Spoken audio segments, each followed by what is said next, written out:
So, I've already done full reviews of the A72, the A52 5G, and the A32. If you've watched those videos, you would understand that I kind of like all of them quite a lot for their price. So, obviously, that's not very helpful if you just want to purchase one. So, in this video, I will be helping you find out which of the A series of phones you should be purchasing. Let's discuss. G'day, you're watching Tech Finder. As always, links to all of the products we mention are in the description below. And if you find yourself enjoying the video as you watch it, please remember to throw us a like. It really helps us out. Alright, here's a quick look at the main specs. The A32 is the less powerful phone here, and it's quite noticeable when you start using them side by side, but it is still worth considering in this lineup due to that price. In terms of functions, let's start with the cameras because that's kind of where the A32 has the most shortcomings. So here you can see the camera specs of all three. As you can see, they're all pretty similar, with the A72 having the most interesting addition of a telephoto lens. The other two come with the depth camera, which I guess is cool if you're into blurry backgrounds. I think it's just there to take up space, to be honest. The A32 shares its camera lineup with the A52, but with reduced megapixels. The ultra-wide is only 8 megapixels versus the others 12, and the selfie cam is only 20 megapixels versus 32. Understandably, the photos won't be as clear or crisp, but that's actually not the only reason why. It's also the only phone in the lineup that's missing optical image stabilization, which helps keep your shot steady while you shoot. It's also missing slow-mo and the Snapchat filters from the camera software, and it also has reduced video capabilities. The 52 and 72 can shoot 4K 30 frames per second if you need. This one caps out at 1080p 30 frames per second. So if you are getting these phones for the camera features, the A32 is lagging far behind. The A72 and 52 5G do produce pretty similar images, but the A72 is the only one with that telephoto lens. For the record, I don't think the telephoto lens is very good either, but hey, it's there and they are a useful tool to have from time to time, especially compared to the depth camera. Now let's talk battery power. In my experience using all three phones, I found that all of them last well over a day. You know, if you're not using them all the time. They all have pretty similar battery sizes, and it's actually the A52 5G with the lowest at 4500 mAh. The other two get 5000.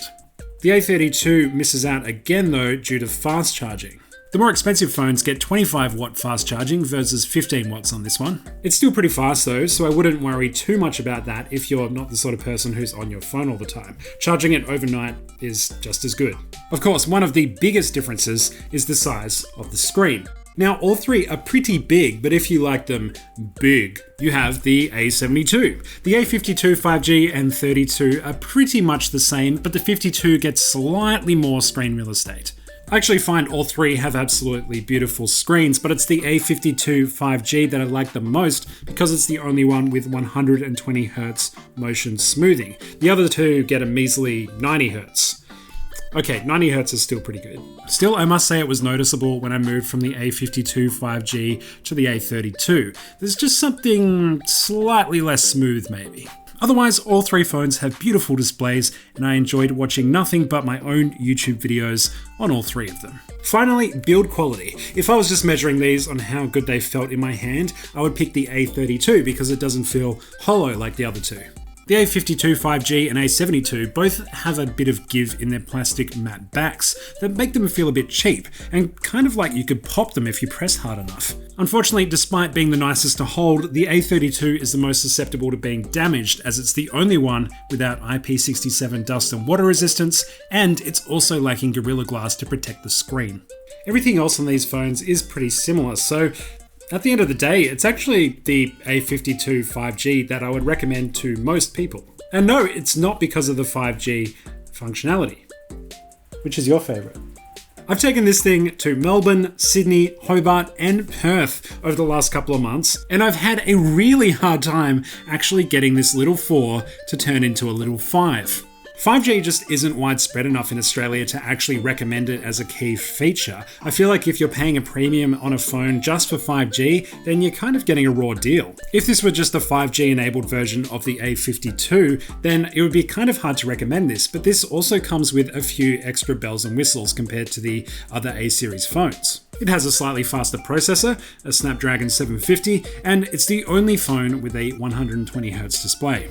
If you get the 128GB version, which in these days of cloud storage is usually more than enough, it comes in at that sweet spot somewhere between the A72 and A32 in terms of price. So why would you buy the A32? Well, as the cheapest phone, it's basically for those of you who really want to save some cash, but get a phone that can still do it all. It's not as highly spec'd as the other two, but it does the job where it matters. It's clear this is the phone where compromises are made to drive the price down, especially in the cameras, but the one thing that holds it back for me is its lack of water resistance. If you're like me and a little bit careless or get caught in the rain a lot, it might be worth skipping the A32 and going straight for the A52 5G, just for that peace of mind. This is only $100 more expensive after all, so in most cases, this is the better choice.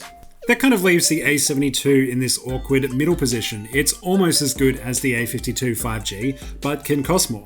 The selling point is that telephoto lens, or I guess if you just love having the biggest phone possible. If you're not buying an A-series phone for either of those reasons, you're still probably better off with the A52 5G and saving some cash. So to summarize, this is the phone for you if you like telephoto lenses and want the biggest phone possible. The A52 5G is the one for you if you like the best value for money and are keen to future-proof a little bit with the 5G functionality. And finally, the A32 is pretty much just for those of you that really want to save some cash on a phone and are sure that you won't get it wet.